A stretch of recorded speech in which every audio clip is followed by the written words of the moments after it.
பண்ணிக்கணும்னு நினைக்கிறேன். கரெக்டா இருக்கும் ஐயா. நம்மளுடைய போன்ல உள்ளதுங்கிறது நம்ம வந்து கரெக்டான ஒரு இதுதான்.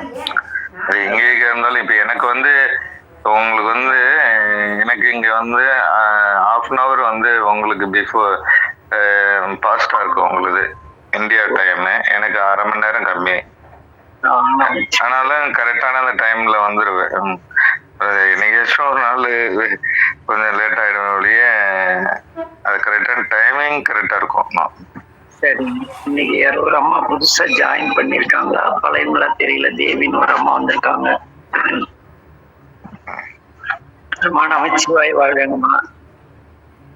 லோகநாதன் ஐயா, இப்படி பளீர்னு வரக்கூடாது. நமச்சிவாய் வாழ்க. நமச்சிவாய். ஓ, நீங்க தானா?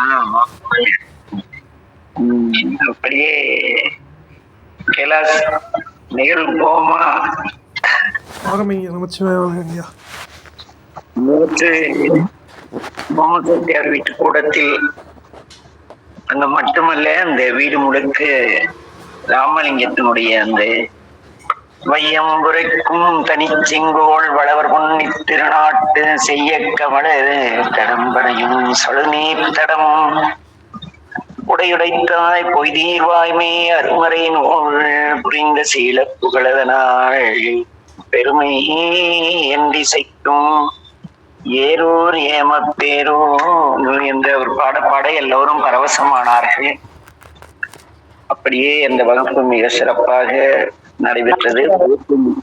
நமச்சிவாய் வகுப்பு நிறைவேற்றதும் நம்முடைய சபாபதி பிள்ளை வீட்டிற்கு வந்து அங்கே வானிலை நட்சத்திரங்களோடு நிலவு பௌர்ணமி அமைதியாக வீட்டில் அமர்ந்து கொண்டிருக்கிறார். கூடத்தில் உத்தரத்தில் அப்பொழுதுதான் லாந்தர் விளக்கு தான், கம்பியில் லாந்தர் விளக்கு எரிஞ்சிட்டு இருக்கு. சாப்பிட்டு முடித்த பிறகு சபாபதி பிள்ளை ஊஞ்சல் பலையில் அமர்ந்து அதன் மீது வைக்கப்பட்டிருந்த பித்தளை தட்டியிருந்த தாம்பூலத்தை எடுத்து தரித்துக் கொள்கிறார். சற்று நேரத்திலே அடுக்கலையில் வேலைகளை முடித்துக் கொண்டு அங்கு வந்த அந்நியார் பார்வதி கணவன் அருகில் அமர்கிறார். அமர்ந்ததும் அவருக்கு ஒரு சிறு எதிர்பார்ப்பு. அவர் பிரசங்கம் முடிஞ்சு தம்பியோடு வீட்டுக்கு வந்ததுமே கேட்கணும்னு நினைச்சாங்க. ஆனா கணவன் வெளியிலிருந்து அலைந்து வரும்பொழுது என்ன ஏதுன்னு கேட்டு நச்சரிச்சா சில டைம் அது நமக்கு எதிர்வினை பயனை தந்துடும். அதனால அவர் அமைதியா இருந்துட்டு எல்லா உணவெல்லாம் அருந்திய பிறகு தன்னுடைய கணவரிடம் கேட்கிறார்,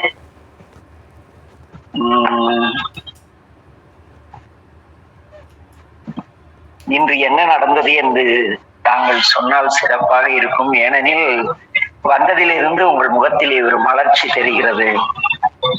ராமலிங்கமும் வந்ததும் வராதுமாக வேகமாக உணவறிந்து விட்டு மாடிக்கு சென்று விட்டான். அங்கே என்ன நிகழ்ந்தது என்று கேட்கிறார்கள்.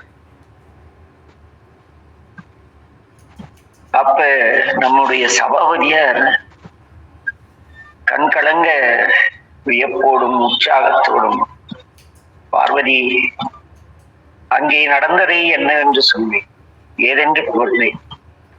அத்தனை இனிமையாக தேனின் ஓசை போல மதுர தமிழாக உன் தம்பி வாசித்தது இருந்தது. அப்படி சொல்வதை விட மிக அற்புதமாக சபையோர்கள் மெய்சிலிருக்கும் வண்ணம் அவன் பாடினான். எனக்கே ஒரு கணம் அதிர்ச்சியில் ஆச்சரியத்தில் ரங்காகிதமாக என்னை மறந்து விட்டேன். அவன் இடையிடையே கொடுத்த மேற்கோள்களும் இதுவரை என் பிரசங்கத்தில் ஒருபோதும் இடம்பெற்றதில்லை. எல்லாம் புத்தம் புதியவை. எப்போது படித்தானோ, யாரிடம் படித்தானோ, அத்தனையும் அந்தந்த இடத்திற்கு பொருத்தமான உதாரணங்களாக இருந்தன. பார்வதி, அந்த உதாரணங்களை அவன் கூறிய விதம், சொல் பிரித்து சொன்ன அழகு, அடடா, எந்த புராணம் கதை கூறுபவர்களுக்கும் அந்த லயம் வராது, அந்த அழகு வராது. எந்த கையேடு வாசிப்பவர்க்கும் இந்த அற்புதமான அந்த எடுத்து கொடுக்கும் அந்த பாங்கு கிடையாது என்று திகைப்புடன் கூறுகிறார்.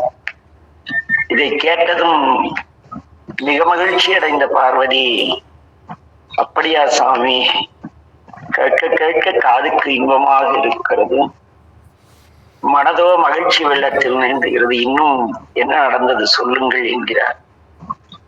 அதை தொடர்ந்து நம்முடைய சபாபதியார் சொல்கிறார், கையேடு வாசிக்கும் அந்த அம்மை வந்திருந்தால் கூட இன்று வழக்கம் போல் என் பிரசங்கம் சாதாரணமாகத்தான் இருந்திருக்கும். ஆனால் சபைக்கே ஒரு நிறைவாக இருந்தது நம்முடைய ராமலிங்கம் பாடியது. மிகவும் புதுமையாக இருந்தது, மிக அலங்காரமாக இருந்தது.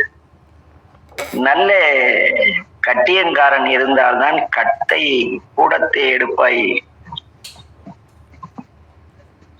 ஒரு நல்ல கட்டியக்காரன், ஒரு சாமி வருகிறார் என்றால் முன்னால் கட்டியம் கூறுபவர்கள் எவ்வளவு கம்பீரமாக கூறி செல்லும் பொழுதுதான் அங்கே அந்த அற்புதமான அந்த இறைவனுக்கே மகிழ்ச்சி உண்டார். உதாரணத்திற்கு நாம் பார்த்ததில் மிக பிரமிப்பான ஒரு கட்டியம் கூறல் எல்லோரும் சமீபத்துல அவங்க நிதியமைச்சர், மத்திய நிதியமைச்சர் நல்லூர் சென்ற பிறகு அங்க அந்த கட்டியம் கூறுவது அப்படியே பதிவு பண்ணி நிறைய பேர் போட்டாங்க. அந்த கெத்து, அந்த கம்பீரம், அதுதான் கட்டியக்காரன். அவர் கெத்தா இருந்தாதான் பின்னால் அவர் ராஜாவுக்கே எடுப்பான். அதுபோல ராமலிங்கம் அவன் படிப்பது எனக்கு என்னுடைய வார்த்தைகளுக்கெல்லாம் கட்டியம் கூறியது போல இருந்தது பார்வதி. அது மட்டுமல்ல, எனக்கு மட்டும் ஒரு சந்தேகம் தீரவே மறுக்கிறது. இவன் எப்படி இதையெல்லாம் பாடினான், எங்கு கற்றுக்கொண்டான், எப்படி இதையெல்லாம் எனக்கு அவன் மேல் ஒரு நம்பிக்கையே வரமாட்டேன் என்கிறது. என்னுடைய சந்தேகம் மிக அதிகமாகி கொண்டு போகிறது பார்வதி, மனதிற்கு வருத்தமாக இருக்கிறது என்கிறார் நம்முடைய சபாபதி பிள்ளை. உடனே பார்வதி, அதற்காக தாங்கள் ஏன் ஐயப்படுகிறீர்கள், ஐயப்பட வேண்டிய காரணம் என்ன? உடனே சபாபதியார், அடடா, அவளுக்குள்ளே இத்தனை தெய்வீக சுவையும் அறிவின் விரிவும் ஆழ்ந்த ஞாபக சக்தியும் ஒவ்வொரு செய்திகளிலும் தெளிவும் சொல் இனிமையும் எப்படி சேர்ந்தனே என்பதுதான் சந்தேகமாக இருக்கிறது. இவனோ பள்ளிக்கூடத்திற்கும் ஒழுங்காக சென்றதில்லை, பாடம் படித்தவன் ஐயா, நமச்சிவாய் வாழ்கையா, பாடம் படித்ததில்லை, ஆசிரியரை மதித்ததில்லை, வீட்டிலும் எதையும் எடுத்து படித்ததில்லை. அப்படி இருக்கும் பொழுது இவனுக்கு எப்படி இதையெல்லாம் செய்ய முடிகிறது என்பதே என்னுடைய சந்தேகம் என்கிறார் சபாபதி. ராமலிங்கத்தின் அத்தனை தகுதிகளுக்கும் காரணம் எது என்பது பார்வதி தேவிக்கு தெளிவாக புரிந்தது. ஏனெனில் அந்நியார் அவரை தினந்தோறும் கவனித்துக் கொண்டிருப்பவர், தன்னுடைய மகனை போல பார்த்து கொண்டவர், சிறுவயது முதல் கூடவே இருப்பவர். அவருக்கு தெளிவா புரிஞ்சிச்சு செய்தி என்ன, எதனால இது அப்படின்னு. அந்த மெய் உணர்வோடு கண்கள் விரிய முகம் வளர, என் அன்பிற்குரிய ஐயா, இறையருள் இருப்பினி அதுதான் வராது, இதுவும் வரும், இன்னும் வரும், அதற்கு அப்பாலும் வரும் சுவாமி என்கிறார் கணவரை பார்த்து. அவள் சொல்வது உண்மை என்று புரிந்து கொண்ட சபாபதி பிள்ளை, நீ சொல்வது பூரணமான சத்தியம் பார்வதி, சத்தியம்.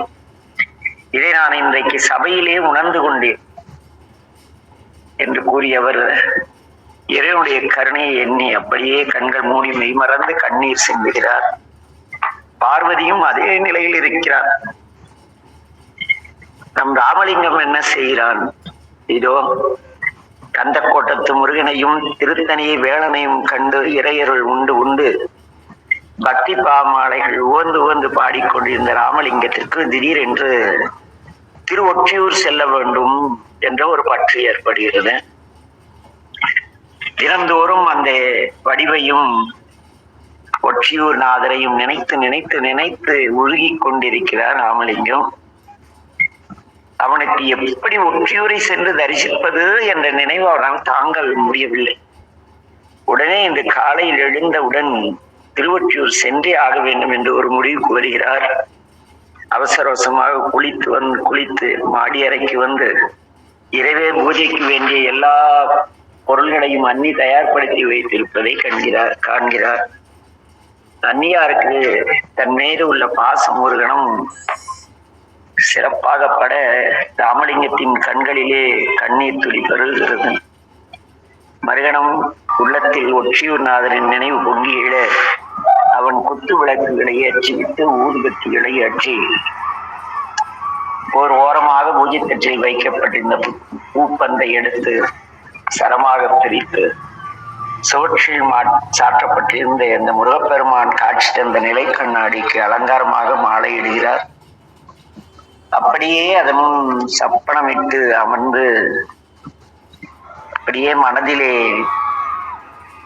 திருவொற்றியூர் திருத்தலத்தில் குடிகொண்டுள்ள சிவசண்முகநாதனையும் தியாகராஜ பெருமானையும் வழியுடைய அம்மையையும் அப்படியே நினைத்து கொண்டு அப்படியே கண்ணீர் மல்க கண் கலங்க மனமுருகி அவரிடம் தன்னுடைய முறையீடுகளை சொல்கிறார். இறைவா, ஒற்றியூருடைய கோவே, மனமெனும் தோணி பற்றி என்று வியந்து வியந்து பாடிய அந்த அப்பர் வழிபட்ட தங்களை நான் என்று தரிசிப்பேன். சிவசண்முகநாதா, தியாகச பெருமானே, என் அன்பிற்குரிய வழியுடைய அம்மையே என்பால் மிகவும் பாசம் கொண்ட தாங்கள் என்னை இன்னும் பார்க்க அனுமதிக்காமல் இருப்பது அழகா? ஒற்றியம்பதி வந்து தங்களை தரிசிக்க எத்தனையோ நாளாக நான் நினைத்துக் கொண்டிருக்கிறேன். தமையனாருக்கு கையேறு வாசிப்பதை தவிர நான் வெளியில் எங்கும் சென்று வருவது அவருக்கு சம்மதமில்லையே. நான் என்ன செய்வேன்? எழுதாக்குறைக்கு என்னுடைய தலைவிதி இப்படியிருக்க நான் என் செய்வேன்? இறைவா, ஒற்றியூருடைய கோவே, பெருமானே, தங்களை அன்றி ஒவ்வொரு நாளும் என் மனம் ஏங்கி தவிக்கிறதே, வாடி வதங்குகின்றதே இறைவா என்று கூறியவர் தன் மனதில் உள்ள எண்ணங்களை அப்படியே பாடலாக பாடுகிறார். வாங்க வேணுதல் மங்கையர் விழியாள் மயங்கி வஞ்சகர்பால் வருந்தினாள் தோறும் இயங்குகின்றதில் என் பயன் கண்டார்.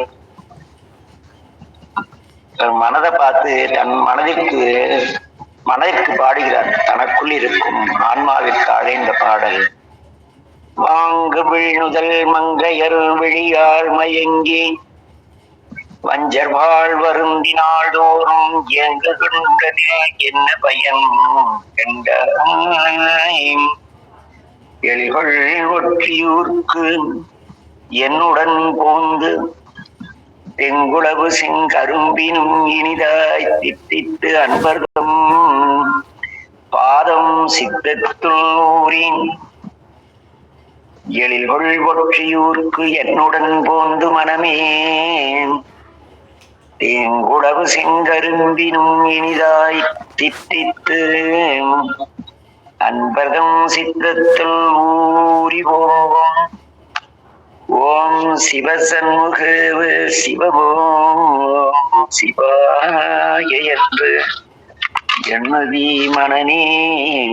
ஏ மனமே, வில்லை போன்ற வளைந்த உருவங்களுடைய மாதருடைய விழியில் மயங்காமல் வஞ்சர்கள் வருந்தி நாள்தோறும் அவர்களைப் போல நாம் வாழவில்லையே என்று ஏங்காமல் ஏங்கிக் கொண்டிருப்பதில் நீ என்ன பயன் கண்டாய்?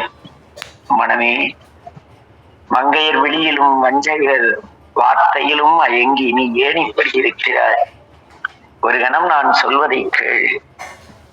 எழில் மிகுந்த ஒற்றியூருக்கு என்னுடன் வந்து அங்கே தென்னை சூழ்ந்த திருவொற்றியூருடைய செங்கரும்பினும் இனிதாய் அங்கிருக்கும் அன்பர்தம் சித்தத்துள் ஊறி நிற்கின்ற சிவசண்முக பெருமானையும் நம்முடைய ஒற்றியூருடைய கோவையும் என் மனமே சிந்தித்திரு என்று மனதிற்கு கூறுகிறார். அப்படி பாடி முடித்த ராமலிங்கம் மேலும் மனதோடு பேசத் தொடங்கி, மனமே, நான் ஒற்றியூருக்கு இன்றே செல்கிறேன். நீ என்னுடன் வருவாயோ அன்றி வராது நிற்பாயோ அறியேன். உனக்கும் சொன்னேன், நீ அதை ஏற்றுக்கொள்ளவின்றையால் பழி இல்லை என் மீது. ஆம், என்னை நீ குறை சொல்லாதே என்று சுமை இறக்கிய நிலையிலே அசந்து தூங்கி போனார், உறங்கி போனார் நம்முடைய ராமலிங்கம். அன்று காலையிலிருந்தே அடுத்த நாள் பொழுது விடுகிறது. அன்று காலையிலிருந்தே சபாபதி பிள்ளைக்கு நல்ல காய்ச்சல். அதிலும் இப்போது அதிகமாகி ஒன்றுக்கும் முடியாமல் அவதிப்பட்டு துவண்டு போய் கட்டிலே படுத்து கிடக்கிறார். காய்ச்சலால் கணவர் படும் துன்பத்தை கண்டு அன்பு துணைவியார் பார்வதி அந்நியார் மிக கவலையோடு அவர் அருகே அமர்ந்திருக்கிறார். இன்றைய மருத்துவ வசதிகளெல்லாம் அன்று கிடையாது. எல்லாம் இயற்கை வைத்தியம் சார்ந்த தமிழர் வாழ்வு. படுத்திருந்த சபாபதி பிள்ளைக்கு சற்றென்று அன்றைக்கு செய்ய வேண்டிய பிரசங்கத்தை பற்றி நினைவு வருகிறது. அன்று அந்த பிரசங்கத்திற்கான கிழமைதானா என்பதில் அப்போது அவருக்கு காய்ச்சலின் காரணமாக சந்தேகம் ஏற்படுகிறது. மனைவியை பார்க்கிறார். பார்வதி, இன்று சனிக்கிழமைதானே என்று கேட்கிறார். அப்பொழுது பார்வதி அன்னையாரும், ஆம் சாமி, அதற்கென்ன இப்பொழுது என்று கேள்வி கேட்கிறார் நம்முடைய பார்வதி அன்னையார். அப்பொழுது உடல் சோர்வோடு மனம் செழித்து நம்முடைய சபாபதி பிள்ளை, உனக்கு தெரியாதா பார்வதி, இன்று சனிக்கிழமை, வாரந்தோறும் நான் முத்தியால்பேட்டை சோமு செட்டியார் வீட்டில் பிரசங்கம் செய்யும் நாள் அல்லவா இது. எனக்கு என்னவோ இந்த பித்தம் தலைக்கேறி கிருகிருவென்று தலை சுற்றுகிறது. கடும் காய்ச்சலால் அதிகமாக உடல் தளர்ந்து போயுள்ளது. எனக்கு இருக்கும் உடம்பு வழியில் எழுந்து நடக்கக்கூட இயலாதபடி இருக்கிறது பார்வதி. நான் என்ன செய்வேன் என்று கண்ணீர் மல்க கூறுகிறார். சபாபதி பிள்ளை பேசி முடித்த பொழுது அவருக்கு சற்று நேரம் மேல்மூச்சு கீழ்மூச்சு இறைப்பு வாங்குகிறது. அது கண்டு வேதனைப்பட்ட பார்வதி அவருக்கு ஆறுதலாக, அதற்கென்ன சாமி, கொஞ்சம் கசாயம் செய்து தருகிறேன், குடித்து விட்டு சிறிது நேரம் ரசம் சாதம் சிறிது சாப்பிடுங்கள், நன்றாக தூங்கி எழுங்கள், மாலையில் எல்லாம் சரியாகிவிடும் என்று. அன்றைய காலகட்டங்களிலே நாங்கள் சிறுபிள்ளையாக இருந்த பொழுது கூட இப்படி காய்ச்சல் வந்தால் கஷாயம் வைத்து தருவார்கள். கொஞ்சம் ரசம் சோறு சாப்பிட்டா தூங்கி எந்திரிச்ச காய்ச்சல் சரியாகும். அது தமிழருடைய அந்த வீட்டு வைத்தியம். அது பார்வதி எழுந்திருக்கும் பொழுது அவரை சற்றென்று கையமர்த்தி, இங்கே வா பார்வதி, இங்கே உட்கார் என்கிறார் சபாபதி. இல்லை பார்வதி, இன்றைக்கு அங்கே முக்கியமான பிரசங்கம். நடராஜாவுடைய படத்தை பிரதிஷ்டை செய்து திருஞான சம்பந்த சுவாமிகள் புராணம் பிரசங்கம் செய்ய வேண்டும். நான் போகாவிட்டால் புராண பிரசங்கம் இன்று தடைப்பட்டுவிடும். அங்கே பிரசங்கம் கேட்க வந்த பக்தர்கள் திரண்டு காத்திருந்து மனவேதனையோடு கலைந்து செல்வார்கள். என் செய்வேன் பார்வதி என்று கண்ணீர் மல்க கூறுகிறார். அப்பொழுதுதான் அவர் நிலை முழுமையாக புரிகிறது நம்முடைய பார்வதி அன்னையாருக்கு. சாமி, தங்களுக்குத்தான் உடம்பு முடியாமல் இருக்கிறதே என்று ஓய்வெடுத்துக் கொள்ளுங்கள் என்று ஒரு நல்ல துணைவியாக கூறுகிறார். ஆனால் சபாபதி பிள்ளைக்கு மனம் ஒப்பமில்லை. பார்வதி, நீ சொல்வது சரி, இருந்தாலும் எவ்வளவு ஏற்பாடு செய்து இந்த நிகழ்ச்சியை சோமு செட்டியார் முத்தியால்பேட்டையிலே ஏற்பாடு செய்திருப்பார் என்பது எனக்கு மட்டும் தெரியும். அவர் மனம் புண்பட்டு போகும். அவர் மிகவும் நல்லவர், பிறருக்காக நிறைய அறச்செயல்கள் செய்யக்கூடியவர்கள். அவர் மனம் வருந்த நான் காரணமாக இருப்பது எனக்கு மிகவும் வேதனையாக இருக்கிறது பார்வதியே என்று கண்ணீர் மல்க கூறுகிறார் சபாபதியார். உடனே பார்வதி அம்மையார், என் அன்பிற்குரியவரே, கவலைப்படாதீர்கள் என்று கூறி அவர் மனதிலே கணவரின் வருத்தத்தை போக்க ஒரு வழி தோன்றியது. அதை கூறுகிறார், என் அன்பிற்குரியவரே, வருந்தாதீர்கள் சாமி. தம்பி ராமலிங்கத்தை அனுப்பி செட்டியாரிடம் இந்த செய்தியை பக்குவமாக சொல்லிவிட்டு வரச் செய்வோம். இப்போதைக்கு இது ஒன்றுதான் வழியாக இருக்கிறது என்றார். மனைவி சொன்னதை யோசித்து பார்த்த சபாபதி பிள்ளை கடைசியில் ஒருவாறு மனம் ஒப்பி, சரி பார்வதி, வேறு வழி இல்லை, இதுவும் இறைவனுடைய திருவருள் போகும், ராமலிங்கத்தை கூப்பிடு என்றார். உடனே பார்வதி என்னையார் மாடியை நோக்கி, ராமலிங்கம், தம்பி ராமலிங்கம், என்னடா செய்து கொண்டிருக்கிறாய், இங்கே வாடா என் கண்ணே என்று அழைக்கிறார். வழக்கம் போல் தியானத்தில் ஆழ்ந்திருந்த ராமலிங்கம் கண்ணாடி முன்பாக அப்படியே தன்னை மறந்து முருகப்பெருமானை தரிசித்துக் கொண்டிருந்த ராமலிங்கம் அண்ணியின் அழைப்பு குரல் கேட்டு கண் விழித்து அரைக்கதவை திறந்து கொண்டு, இதோ வந்துவிட்டேன் அண்ணி என்றவர் மாடிப்பிடிகள் ஓடோடி வந்து அவர்கள் எதிரில் பணிவோடு நிற்கிறார். ராமலிங்கத்தை பார்த்து பார்வதி பாசம் பொங்க, தம்பி, உன்னிடம் ஒரு செய்தி சொல்ல வேண்டும்.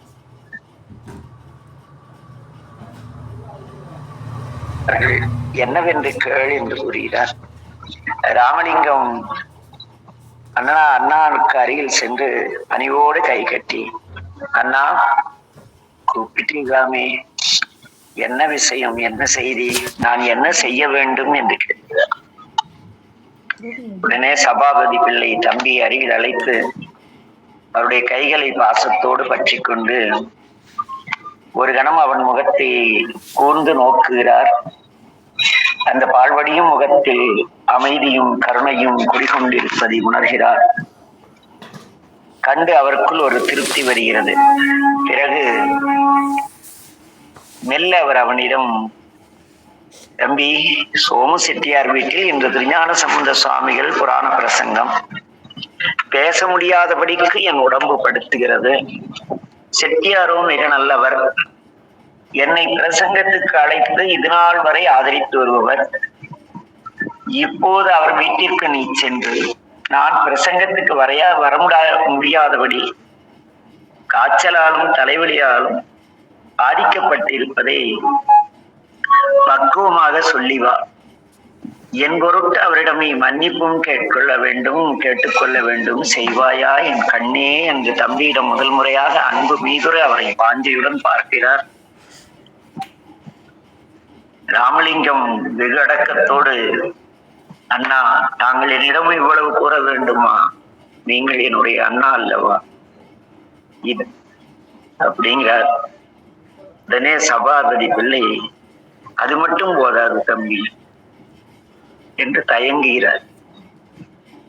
ராமலிங்கம் அண்ணாவை பார்த்து, என்னிடம் சொல்வதற்கு என்ன அண்ணா தயக்கம், நீங்கள் எதை சொன்னாலும் செய்கிறேன் என்று அடக்கத்தோடு கூறுகிறார். அதற்கு அவர் சபாபதி பிள்ளை ராமலிங்கத்திடம், இன்று புதிதாக அவர் வீட்டில் நடராஜ படம் பிரதிஷ்டை செய்கிறார்கள், அந்த படத்திற்கு நீ தீபாதரை செய்துவிட்டு பெரிய புராண பாடல்கள் சிலவற்றை சபையோர் விரும்பி கேட்கும்படி பாடிவிட்டு வர வேண்டும் என்கிறார். உடனடியாக தமையனாரின் காலில் விழுகிறார் நம்முடைய ராமலிங்கம்.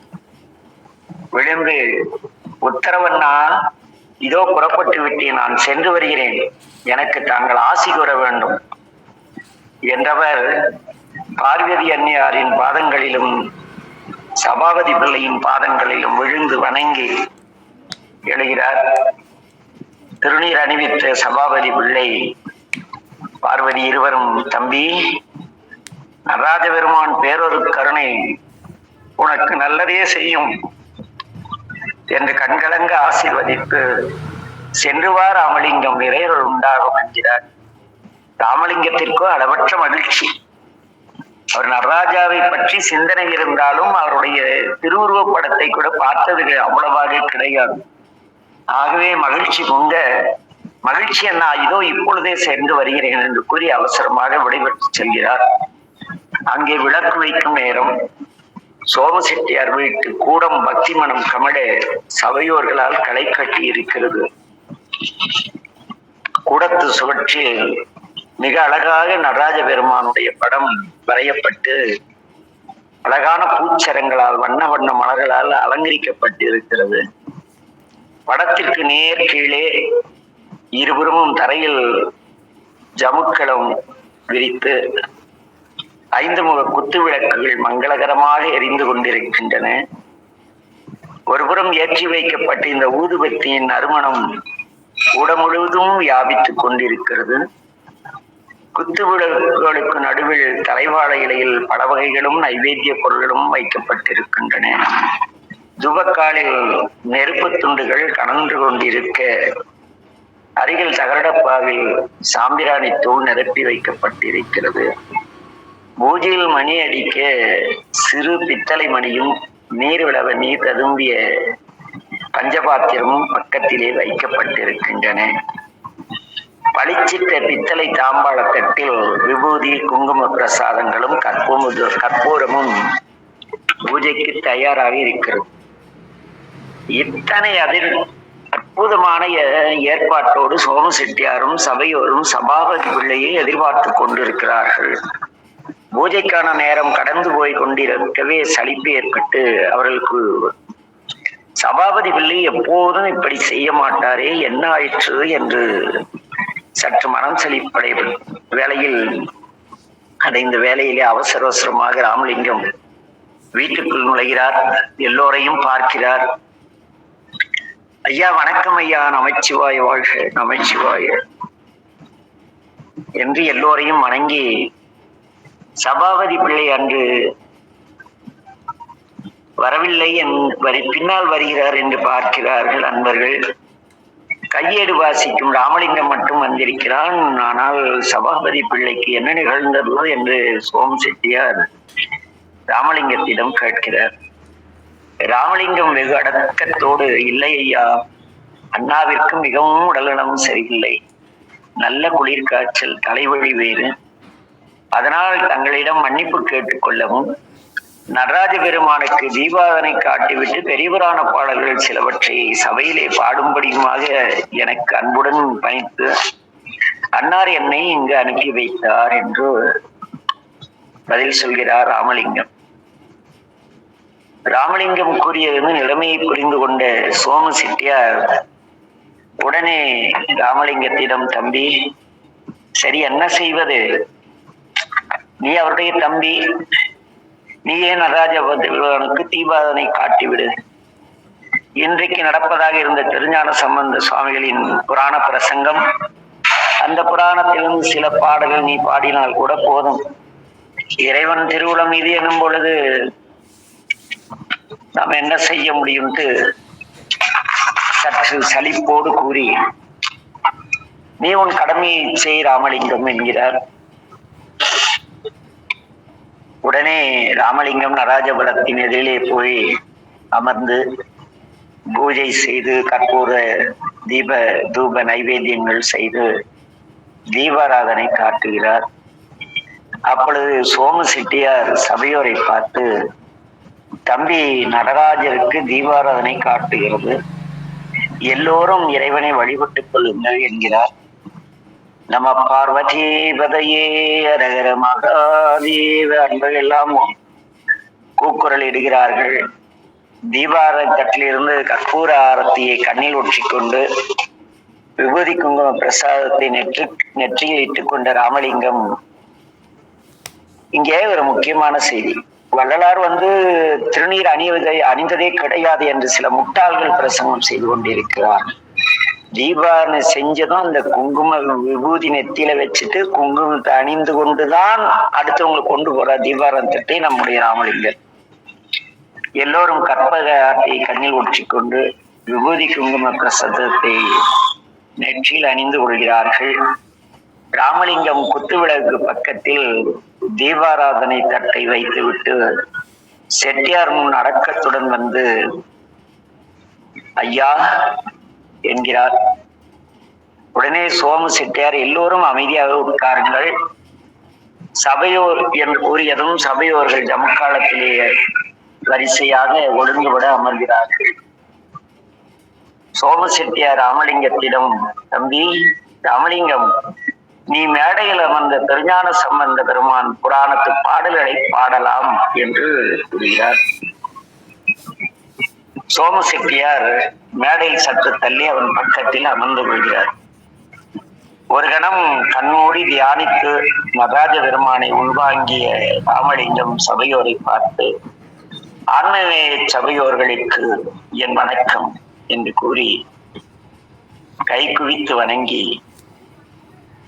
இன்று என் அன்னார் செய்ய வேண்டிய பிரசங்கம் ஞானசம்பந்த பெருமான் பற்றிய பிரசங்கம். அடியேன் செய்ய வேண்டி திருவருள் ஆணை கிடைத்துள்ளது. திருஞான சம்பந்தங்களின் புராணத்தில் சில பாடல்களை பாடும்படியே அன்னார் கட்டளையிட்டார், இங்கே அனுப்பி வைத்தார். செட்டியார் அவர்களுக்கும் அதுவே ஒப்புதலாக இருந்தது. ஆனால் இன்று நான் சம்பந்த பெருமானின் திவ்ய சரித்திரத்தை சொல்லலாம் என்று கருதுகிறேன். சபையோர்கள் சம்மதித்தால் அவ்வாறே செய்வேன் என்று கண்கடந்து கேட்கிறார். உடனே சபையோர்களும் சம்மதம் தம்பி, உன்னுடைய குரலிலும் உன்னுடைய செயலிலும் இருக்கும் பக்தி மனம் ஞானசம்பந்தரை நினைவூட்டுகிறது, சொல்லுங்கள் தம்பி என்கிறார்கள். சோம செட்டியாரும் பையனின் நிலையை பார்த்து, அந்த பரவச நிலையை பார்த்து மெய்மறந்து போய், ராமலிங்கம் முழு சரித்திரத்தை சொல் என்று ஆணையிடுகிறார். ஆணை வந்த பிறகு அமைதியாக பாடத்து, அன்றெல்லாம் மைக்கு ஒளி வாங்கி ஒளி பெருக்கெல்லாம் கிடையாது. அப்படியே அமைதியாக அமர்ந்து ராமலிங்கர் கடவுள் வாழ்த்தை பாடுகிறார். உலகெல்லாம் உணர்ந்து ஓதற்கு அறியவன் நிலவுலாவிய நீர் மணிவேணியன் அழக சோதியன் அம்பலத்து ஆடுவான் மலர் சிலம்படி வாழ்த்தி வணங்குவான். இதனால் வரை இப்படி இந்த பிள்ளை பாடியது போல பாடி யாரும் கேட்டதில்லை. இதற்கு முன்பு பிரசங்கம் செய்தவர் ஏடு வாசிப்பர் எல்லாம் உலகெல்லாம் உணர்ந்தோதற்கரியவன் நிலவுலாவிய நீர்மழிவேணியன் அழகில் சோதியன் நம்பளத்தாடுவான் மலர் சிலப்படி வாழ்த்தி வணங்குவான். அப்படி பணிவில்லாம பாடிட்டு இருந்ததை கேட்ட பக்தர்கள் நம்முடைய ராமலிங்கம் தெளிவா பாடார். உலகெல்லாம் உணர்ந்து ஓதற்கு அறியவன் நிலவுலாவிய நீர் மழிவேணியன் அழகு சோதியன் அம்பலத்து ஆடுவான்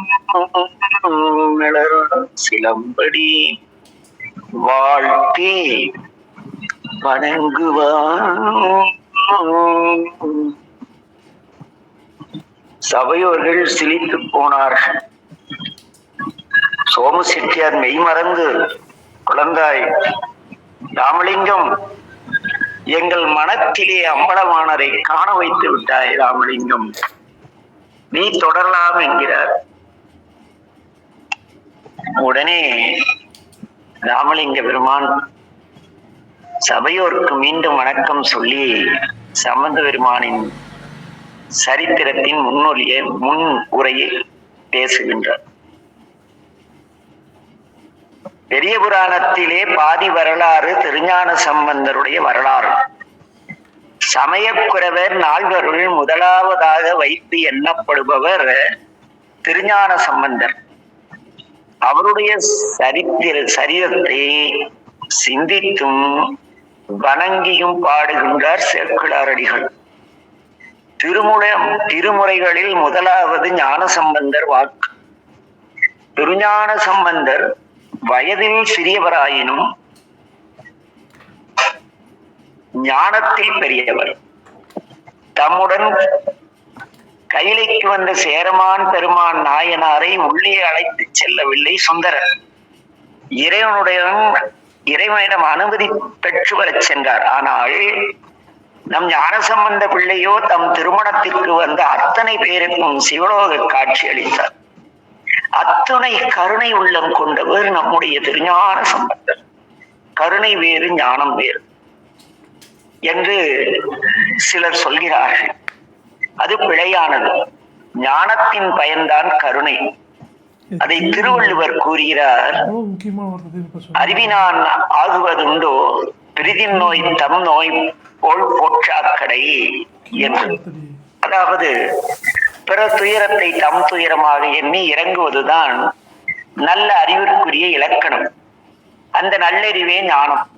அந்த ஞானத்தின் வடிவானவர் ஞான சம்பந்தர் என்று சேக்கிழாரடிகள் கூறுகிறார்.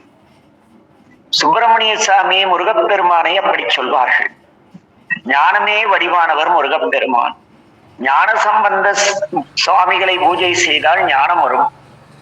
முருகனை ஞானம் செய்தாலும் ஞானம் வரும். ஆனால் நம் ஞான சம்பந்தர் இல்லை என்றால் தமிழ் ஏது, திருநீர் ஏது, ருத்ராட்சம் ஏது, சைவம் ஏது?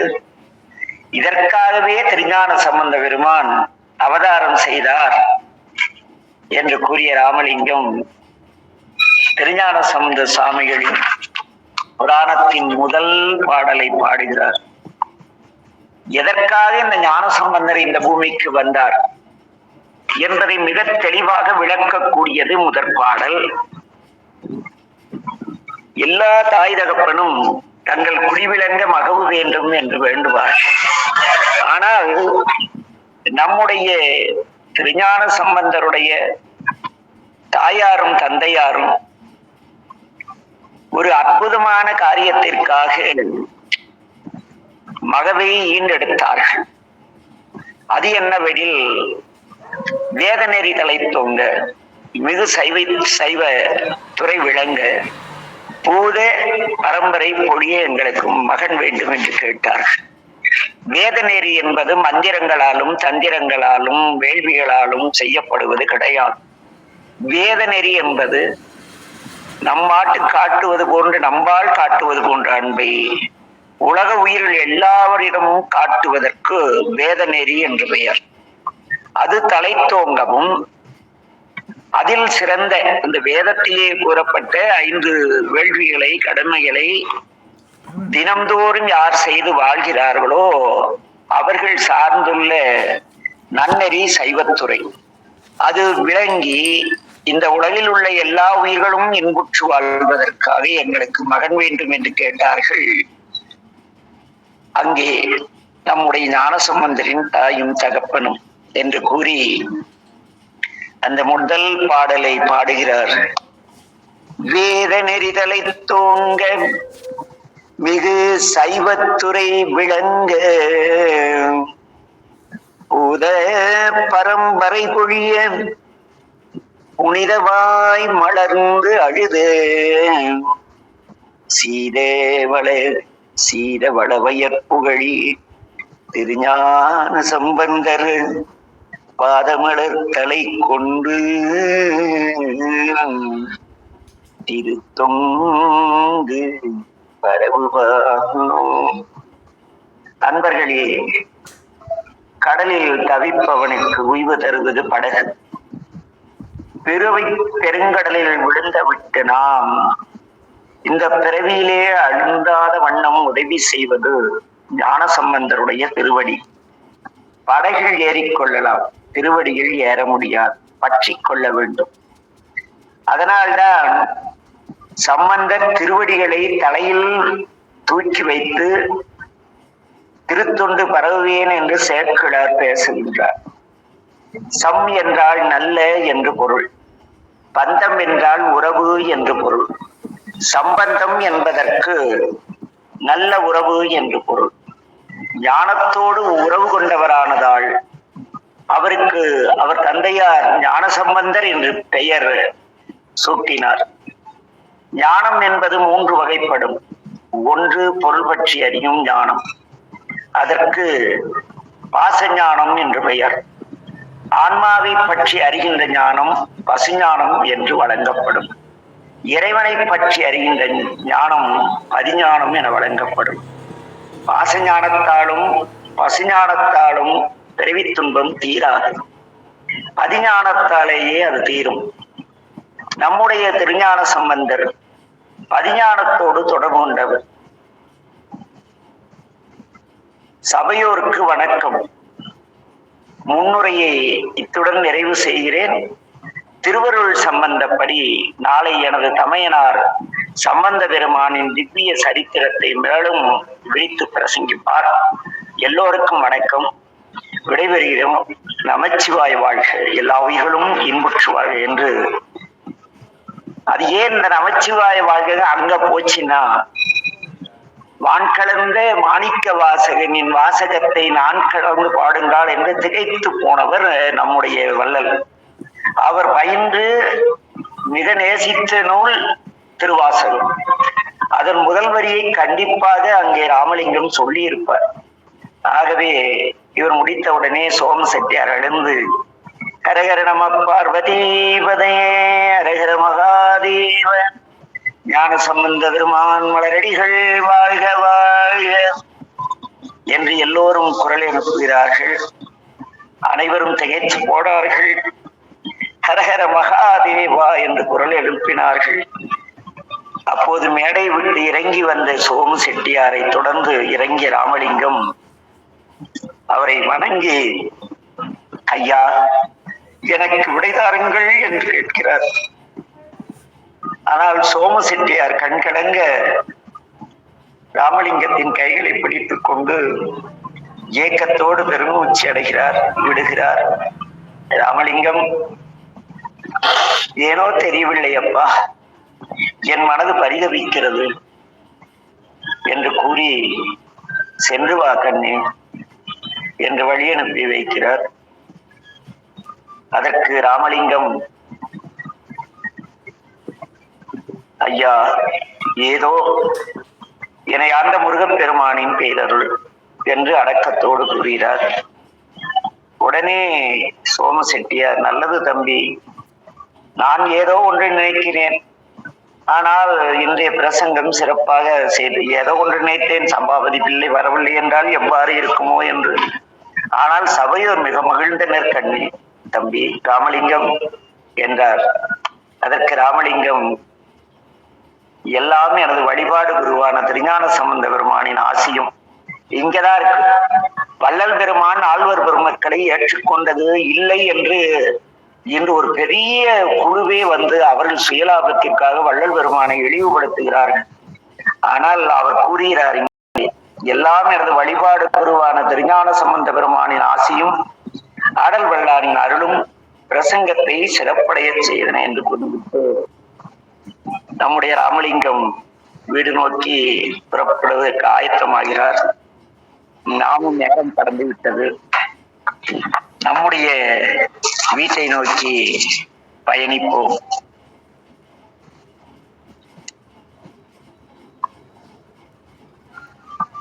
நமச்சிவாய வாழ்க. உங்கள் அனைவருக்கும் எல்லாமல்ல என் தந்தை மேற்று மீனாள் சொக்கனவரது பெருமானின் பேரருள் கருணையும் உயிரில் கலந்து உணர்விலே என்றும் நிலைத்திருக்கும் திருஞான சம்பந்த பெருமான் ஆகிய அந்த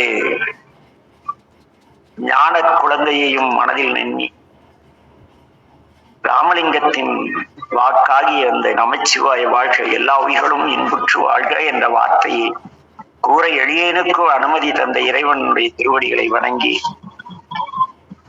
நிறைவு செய்கிறோம். மீண்டும் திருவருள் கூட நாளை சிந்திப்போம்.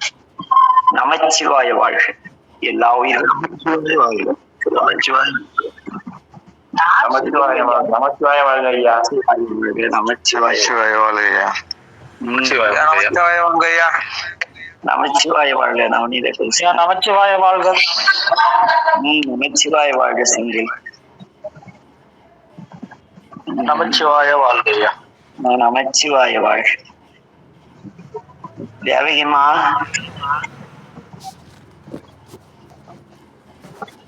கைலாஷ் ஐயா நமச்சிவாய வாழ்கங்க ஐயா. சொல்லுங்க கைலாஷ்.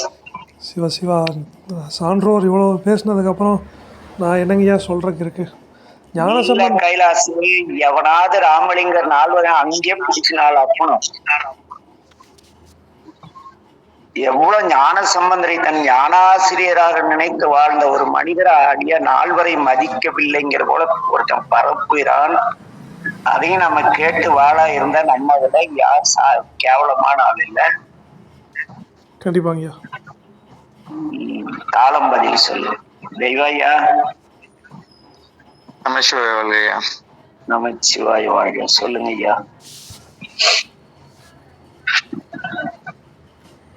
ஐயா, சொல்வதற்கு வார்த்தைகள் என்பது மிக குறைவுதான். வகுப்பு வந்து ஒவ்வொரு நாளும் ஒரு பேரானந்தம். ராமலிங்க பெருமகனாருடைய திருவடிகளை வணங்கி, அருப்பெரும் கடலே, என்னை ஆண்ட சர்க்குருவே, ஞான பெருஞ்சபையில் ஆடும் பூரண வாழ்வே, நாயேன் மறுப்பெரு மாயை முற்றும் மடிந்தன வினைகளோடு இருப்பெரும் தடை நீக்கி இரவியும் எழுந்ததன்றே என்பதற்கேற்ப மிகப்பெரிய